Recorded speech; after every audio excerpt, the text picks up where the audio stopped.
కర్నూలుకి హైకోర్టు తీసుకురావాలి. కర్నూలులో హైకోర్టు ప్రపోజల్ అనేది భారతీయ జనతా పార్టీ డిక్లరేషన్ అంటూ భారతీయ జనతా పార్టీ 2019 ఎన్నికలకు ముందు తిరుపతి కేంద్రంగానే డిక్లరేషన్ చేసినట్టు గుర్తు నాకు. తిరుపతి కర్నూలులో. సో కర్నూలులో హైకోర్టు పెట్టాలనేది Bharatiya Janata party demand, Bharatiya Janata party విధానం. జగన్మోహన్ రెడ్డి 3 రాజధానుల ప్రస్తావన తీసుకొచ్చినప్పుడు కూడా కర్నూలులో హైకోర్టు పెడతామనే నిర్ణయాన్ని భారతీయ జనతా పార్టీ సమర్థిస్తూ వచ్చింది. రైట్.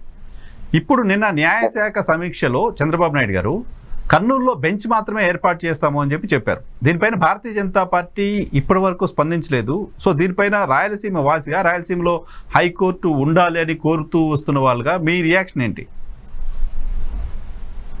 బేసిక్ గా రాయలసీమ ఉద్యమంలో పనిచేసే నేను గాని మేము గాని మా డిమాండ్ హైకోర్టు కాదు, మా డిమాండ్ రాజధాని. కాబట్టి మా డిమాండ్ కాదు హైకోర్టు. అయితే బీజేపీ ఆ స్టెప్ తీసుకుని రాజధాని వాళ్ళు హైకోర్టు ఒకటే కాదు, వాళ్ళ కర్నూలు డిక్లరేషన్, రాయలసీమ డిక్లరేషన్ లో 2వ రాజధాని కర్నూలు, సెకండ్ రాజధాని. అవును. మళ్ళీ దాంట్లో ఏమేమి ఉండాలంటే దాంట్లో ఏమి ఉండాలి కూడా చెప్పారు. అసెంబ్లీ, సెక్రటేరియట్, గవర్నర్ బంగ్లా, ముఖ్యమంత్రి క్యాంప్ ఆఫీసు, ఏమేమి ఉండాలి కూడా చెప్పారు. హైకోర్టు ఇమీడియట్ గా పెట్టమన్నారు. ఇది బీజేపీ స్టాండ్. అది ఎప్పుడు చేశారు?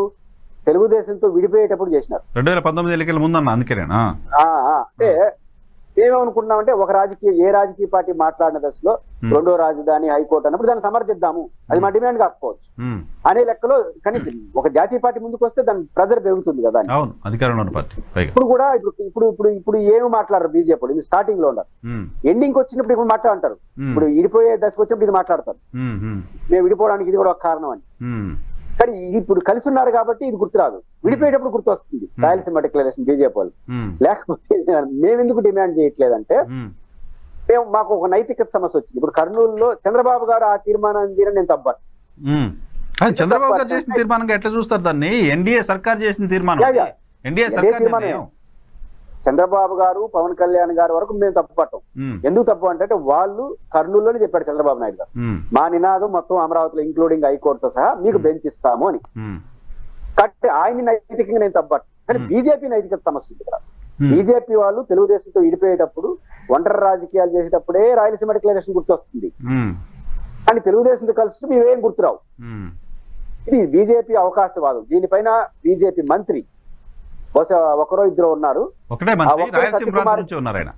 రాయలసీమ సత్యకుమార్ గారు. కాబట్టి సత్యకుమార్ పైన మేమేమంటాం, ఆయన మెడికల్ కాలేజీ వద్దని రాయించినాడు కదా.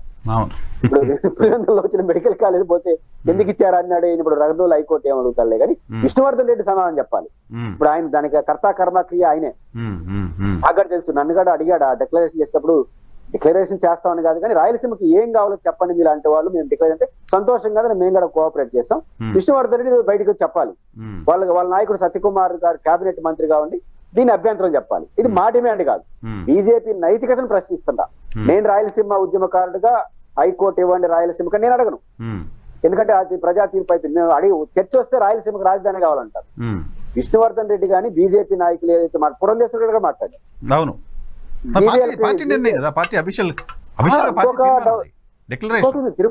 తిరుపతి హైకోర్టులో ధర్నా చేశారు, దానికి జీవీఎల్ గారు వచ్చారు, నేను కూడా పక్కనుండా. ఇది మా డిమాండ్ అన్నాడు.